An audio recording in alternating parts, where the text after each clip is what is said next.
Tonight at 360 Follow on a controversial center for teens and others with severe emotional, behavioral, and developmental issues, including severe autism. The school is the Judge Rotenberg Center in Canton, Massachusetts. Now, it's controversial because its students' behavior is controlled with painful electric shocks. The school calls it aversive therapy for hard-to-control kids who are a danger to themselves and haven't been helped by anything else.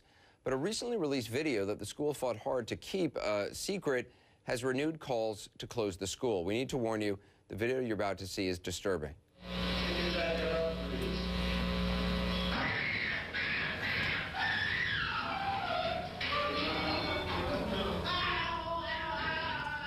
It's a young man named Andre McCollins, a former student who was shocked 31 times over 7 hours, ultimately strapped down, continued to be shocked. Andre has autism. The video was evidence in a lawsuit his family recently settled. Last week, the school told us that what happened to Andre isn't the norm, but they are not backing off claims that skin shocks help their students and even save lives, preventing them from very dangerous behaviors. But some of their claims don't seem to hold up to the facts. For instance, on the website, the school says the device they use to shock students is FDA approved. It isn't. We checked with the FDA, and they told us they cleared the device, that's the word, cleared, in 1994 for use by Judge Rotenberg Center on the basis that it was basically the same as an aversive conditioning device that was already on the market. But in 2010, FDA inspectors discovered that the school was using a souped-up version, a stronger version of the device that delivered much more powerful shocks. Inspectors were concerned, among other things, about the risk of burns. As a result, the agency says it told the school back in 2010 the device was no longer, quote-unquote, cleared under its earlier ruling. It's not clear what's happened since then. The FDA declined to comment when we asked. They did say in no uncertain terms the school should not be referring to its skin shock device as FDA approved. In a statement the school provided us last week, they also said, quote, behavior modification techniques involving the use of aversive interventions, including skin shock, are heavily regulated in Massachusetts by the Massachusetts DDS and the Massachusetts Department of Early Education and Care. What the website doesn't mention is that skin shocks have been banned in Massachusetts since last September. The Massachusetts Health and Human Services Department told us, quote, the administration filed regulations last year to ban the use of aversive therapies for any student who was not already receiving aversive therapies by order of the Probate and Family Court. As a result, no new behavioral plans with aversive therapies have been put into place since September. In other words, any student who enrolled at Judge Rotenberg Center after September 2011 cannot be shocked under the new state guidelines. Students who were enrolled before then can still be shocked. Nathan Blenkush is a research director at the Judge Rotenberg Center. He joins me now, along with Kevin Pelfrey, a neuroscientist and director of the Child Neuroscience Laboratory at Yale University. Kevin, did I mangle your last name? Just a little bit, but that's fine. What is it? It's Pelfrey. Okay, Pelfrey, thank you. So, Kevin, describe what happens in the body when a shock like this is administered, particularly in the case of Andre, where it's 31 times in 7 hours. Sure. So, from the point of view of the experience of the person being shocked, obviously it's painful, and that sets off a cascade of biological events. Essentially an activation of what we call the stress response. So the type of response you feel if you narrowly escape a car accident, a fight or flight response. And so that unleashes a set of stress hormones that we know are very bad for the body. They cause all types of illnesses over time. So chronic exposure to this type of stress hormone is well known to cause harm to individuals. It's the types of things we try to avoid in our daily lives. Nathan, you're a board-certified analyst for this center. You also have 20 students with severe disabilities who you care for, you oversee. Why is it okay to shock autistic students, others with severe developmental disabilities, when prisoners aren't shocked, murderers aren't shocked to control their behavior? Well, you have to remember that this is not retribution. We're not trying to get back at people for engaging in problem behaviors. What we're trying to do is reduce their problem behaviors to near zero levels so that they can learn additional skills and so that they can be free of psychotropic medications and free of mechanical and physical restraint. But with that logic, why not shock prisoners who are unruly, prisoners who are difficult? I mean, people would view that as inhumane. Well, you know, what we're looking to do here is, you know, when prisoners are often removed from society because they're dangerous to others and because because that's the way the legal system works. But this is a different process here. What we're trying to do is to treat these individuals so that they no longer require skin shock in many cases, or that they can discontinue other procedures that are dangerous or that have side effects that are worse. But I've talked to parents whose kids are now grown adults and are still at the center. They've been there since the 80s and are still receiving shocks. There's a certain type of behavior problem where the behavior is maintained by unknown causes, and where we find that on a long-term basis, the procedure required in order for the person to maintain a good quality of life. Now, that's not that different than a lot of procedures that many of us use that are prosthetic in nature. A lot of antipsychotic medications are prosthetic in nature, and they only work as long as people are taking them. People take all kinds of drugs that the moment they stop taking them, the symptoms or the problems return.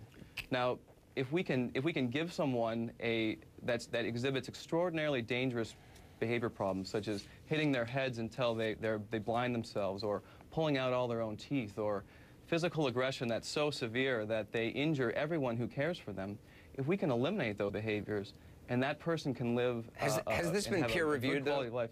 I mean, has this been peer reviewed? Well, there are a whole slew of studies related to the use of contingent skin shock for the treatment of severe Studies that mostly come from this center, but has it been peer reviewed? Because that's how science works. Well, you submit this stuff, it gets peer reviewed. Well, actually, it's the case that most of the studies have not come from the Judge Rotenberg Center. Okay, has it been peer reviewed? Yes, they have been published in peer-reviewed journals, and they've been published by multiple authors.